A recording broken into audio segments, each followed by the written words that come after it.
Hello बच्चों, welcome to my channel. हम बात कर रहे थे 8th क्लास के एक्सरसाइज 2 में, है ना। एक्सरसाइज सेकंड की बात 2 की बात कर रहे थे हम 2.1 पे। उसमें मैंने आपको कुछ क्वेश्चंस करवा दिए थे और कुछ क्वेश्चंस रह गए, ठीक है। उसमें से मैंने आपको 6 क्वेश्चंस करवाए थे, ठीक है। व्हाट वी हैव डन, हमने 6 क्वेश्चन कर लिए थे, ठीक है। कुछ क्वेश्चन मैंने आपको करने को दिए थे, भी आप खुद ट्राई करना, ठीक है। पिछली वाली वीडियो में देख लेना आप। तो अब मैं आपको आगे वाले क्वेश्चंस करवाती हूँ, ठीक है। आगे वाले क्वेश्चंस कैसे करने हैं, बहुत इजी है। 8th क्लास का जो मैथ है ना चैप्टर है, बहुत इजी है, ठीक है। लीनियर इक्वेशन सबसे इजी होता है, उसमें आपको कुछ नहीं करना, सिर्फ इक्वेशन को सॉल्व करना होता है। अगर आपने इक्वेशन को सॉल्व करना सीख लिया ना, तो आपको एक्स की वैल्यू फाइंड करने में बहुत ईजी रहेगा, ठीक है। तो ठीक है, मैं आपको 7 क्वेश्चन करवा देती हूँ। 7 क्वेश्चन कैसे करना है। 2x/3 is equal to 18। यहाँ पे क्या है, ये क्वेश्चन कैसे है, 2x के नीचे 3 है, ठीक है। इसको मैं आपको दो मेथड बता देती हूँ, आपको किस किस तरीके से आप इसे कर सकते हो, ठीक है। एक मेथड मैं आपको इजी वाला, जो सिर्फ इक्वेशन को सॉल्व करना है। दूसरा मेथड करवाऊंगी आपको इक्वेशन को बैलेंस करने वाला, ठीक है। आप ना आवाज़ एडजस्ट कर लेना, अगर मेरी आवाज़ आपको स्पीड में ज़्यादा लग रही है ना, तो कम कर लेना आप, ठीक है। इतना कर लेना प्लीज़, ठीक है। सबसे पहले इजी वाला मेथड बता देती हूँ मैं आपको। 2x/3 इज इक्वल टू 18 है। हमने क्या करना है, इक्वेशन को बैलेंस करना है। यहाँ पे 3 है, तो इस 3 को हमने क्या करना है, हटाना है। तो हम कैसे हटाएंगे इसको, मैंने आपको एक एग्जाम्पल करवाई थी, ठीक है। वो कैसे थी, 2x/3 हम दोनों तरफ से 3 से मल्टीप्लाई कर देंगे इसको, ठीक है। हम क्या करेंगे, दोनों तरफ से 3 से मल्टीप्लाई कर देंगे। अब देखो ये 3 से मल्टीप्लाई हो रहा है, तो ये कट हो जाएगा ना, और 18 को 3 के साथ मल्टीप्लाई करके लिख दो। 18 3 24 54, ठीक है। अब देखो इक्वेशन बैलेंस में आ गई। अब इस इक्वेशन के नीचे भी कोई डिनोमिनेटर नहीं है, इसके नीचे भी कुछ डिनोमिनेटर कुछ भी नहीं है, इक्वेशन बैलेंस में है। अब देखो यहाँ पे 2, यहाँ पे मल्टीप्लाई हो रहा है, ठीक है। यहाँ पे 2 मल्टीप्लाई नहीं हो रहा, ठीक है। हम क्या करेंगे, x को एज इट इज रख देंगे। यहाँ पे 2 मल्टीप्लाई हो रहा है, तो वहाँ पे जाके क्या हो जाएगा, डिवाइड हो जाएगा। 54 के नीचे चला जाएगा, 2 चला जाएगा, ठीक है। तो x की वैल्यू हमारे पास कितनी आ जाएगी, 2 के साथ 54 को डिवाइड कर दो तो कितना आ जाएगा। आपको पता है ना डिवीज़न कैसे करते हैं, नहीं तो मैं लिख देती हूँ साइड में। हम 54 को अंदर ले लेंगे, 2 को बाहर ले लेंगे, 2 का टेबल लिखेंगे, ठीक है। 2 1 2, 2 2 4, ठीक है।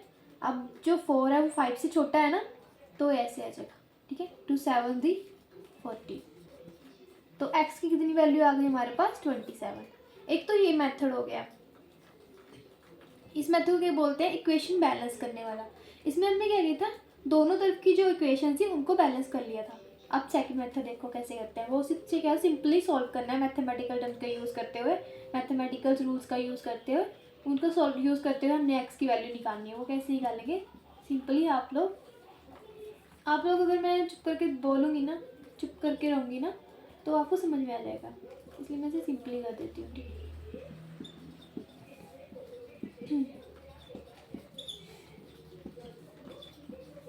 ओके, आ गया ना आंसर। देखो हम 7 क्वेश्चन को 2 तरीके से कर सकते हैं। एक तो इक्वेशन को बैलेंस करके कर सकते हैं, दूसरा ये मेथड। वो आप लोग देख लेना आपको कौन सा मेथड ईजी लगता है, ठीक है। अब मैं एक नेक्स्ट क्वेश्चन करवा देती हूँ।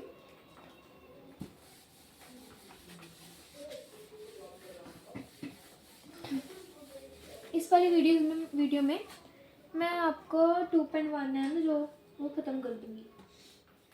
8 क्वेश्चन 1.6 इक्वल्स टू y/1.5, ठीक है। ये भी पुरानी वाली जो हमने क्वेश्चन किया था, 7 क्वेश्चन किया था, ये एग्जैक्टली वैसा ही है, ठीक है। तो कुछ भी प्रॉब्लम नहीं है, कुछ समय ऐसा वैसा नहीं है कि आपको मुश्किल लगे, सिर्फ पॉइंट का ही इशू है। पॉइंट को मैं सॉल्व करना सिखा दूँगी आपको। यहाँ पे देखो हमने y की वैल्यू निकालनी है, ठीक है। मैंने आपको बताया था ना कोफिशिएंट कोसेंट कौन से होते हैं, ठीक है। तो हमने ये है ना y कोफिशिएंट की वैल्यू निकालनी है, तो हम कैसे निकालेंगे, 1.6 को इधर ये 1.5 डिवाइड हो रहा है, उधर क्या हो जाएगा, मल्टीप्लाई हो जाएगा, ठीक है। अब इसे मल्टीप्लाई करके लिख दो। हम कैसे मल्टीप्लाई करेंगे, मल्टीप्लाई करना भी सिखाती हूँ आपको, इस वीडियो में सिखाऊंगी। साथ साथ में जो जो भी ज़रूरत होती है, जैसे जैसे जो इक्वेशन सॉल्व करनी होती है, मैं आपको सब मेथड दिखाती हूँ, चाहे वो डिवीज़न हो, चाहे मल्टीप्लिकेशन हो, मैं सब इजी वे में सिखाऊंगी, ठीक है। तो अब देखो हम क्या करेंगे, हम ये जो पॉइंट है ना इन्हें देखेंगे नहीं, सिंपल मल्टीप्लाई करेंगे। इस 5 दी 30,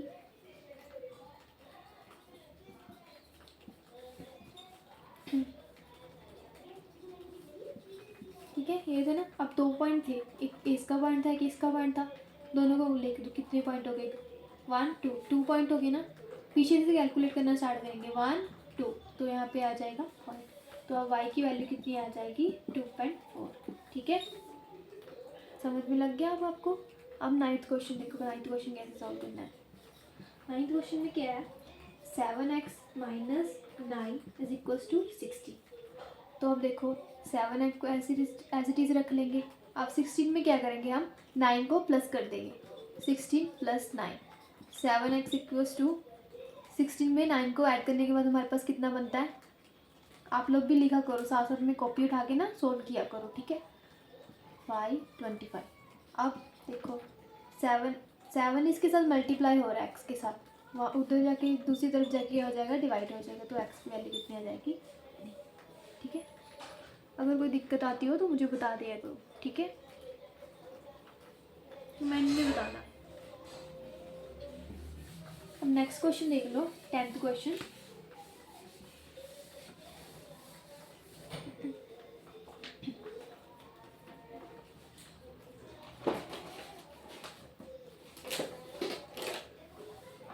क्वेश्चन आप लोग ट्राई करना, ठीक है। जब तक मैं नेक्स्ट वाले क्वेश्चन करवाती हूँ आप लोग ट्राई करना, ठीक है। ये वाला क्वेश्चन आप लोग ट्राई करना, बहुत ईजी है, कुछ नहीं करना है, क्वेश्चन को सॉल्व भी करना है, ठीक है। क्वेश्चन बैलेंस ही है। अब 11th क्वेश्चन देखो कैसे करना है। 70 + 6p इज इक्वल्स टू 9, ठीक है। अब इसका आंसर कैसे निकालेंगे हम। 70, हम देखो 70 यहाँ पे कांस्टेंट है ना, ये भी कांस्टेंट है, तो 6p को एज इज रख के 9 में से 70 को माइनस कर देंगे, ठीक है। 9 में से 70 को माइनस करने के बाद हमारे पास कितना बचा, 8। तो अब देखो बड़ी मैंने बताया था ना, जो भी नंबर बड़ा होता है ना उसके आगे जो निशान होगा वही निशान हम लेंगे, ठीक है। तो यहाँ पे क्या है, 70 और 9 में से 70 बड़ा है, इसके आगे माइनस का निशान है तो हम माइनस का निशान लेंगे। अब क्या करेंगे, 6 यहाँ p के साथ मल्टीप्लाई हो रहा है, वहाँ पे जाके हो जाएगा डिवाइड हो जाएगा। तो p की वैल्यू हमारे पास कितनी आएगी, 2 के टेबल में कट कर दो, ये दोनों 2 के टेबल में आते हैं ना, 2 4 दी 8, 2 3 दी 6, तो -4/3 कितना आ जाएगा, आंसर आ जाएगा, ठीक है। अब नेक्स्ट क्वेश्चन देखो, 12th क्वेश्चन देखो। 12th क्वेश्चन कैसे करते हैं हम, x/3 + 1 इज इक्वल्स टू 7/50, ठीक है। ये है ना, तो ये आंसर कैसे निकालेंगे हम, x/3 इक्वल्स टू 7/50 -1 कर देंगे, ठीक है। तो अब देखो इसके नीचे कुछ नहीं तो हम 1 लगा लेंगे। अब इसका एलसीएम लो, मैंने एलसीएम लेने का ये मेथड सिखाया था, ठीक है। एलसीएम 2 तरीके से ले सकते हैं, लेकिन ये सबसे वाला इजी है, बच्चों को कंफ्यूज नहीं करता ये, ठीक है। 7 को 1 के साथ मल्टीप्लाई करो 7, बीच कौन सा निशान है, माइनस का। 15 को 1 के साथ मल्टीप्लाई करो 15, फिर 15 को 1 के साथ मल्टीप्लाई करो नीचे वाले, ठीक है, कितना आ जाएगा 15। अब x/3 इज इक्वल्स टू आ जाएगा 7, 15 में से 7 को माइनस कर दो, 8 9 10 11 12 13 14 15, ठीक है, कितने आ जाएंगे, -8/15 आ जाएंगे। अब देखो यहाँ x के नीचे 3 है, ठीक है, यहाँ x के नीचे 15 है, सॉरी 8 के नीचे 15 है, तो x3 इधर डिवाइड हो जाके हो जाएगा मल्टीप्लाई हो जाएगा, ठीक है। मल्टीप्लाई होने के बाद 3 1 दी 3, 3 5 दी 50, ठीक है, -8/5 क्या आ जाएगा, आंसर आ जाएगा। ओके, क्या ये इजी था। अगर कोई भी आपको गलती लगी या फिर कोई कन्फ्यूजन हो तो कमेंट सेक्शन में सिंपली पूछ लेना है। अगर कोई और क्वेश्चन हो जो आपसे सॉल्व ना हो रहा हो तो वो बता देना, ठीक है। Bye bye, thank you.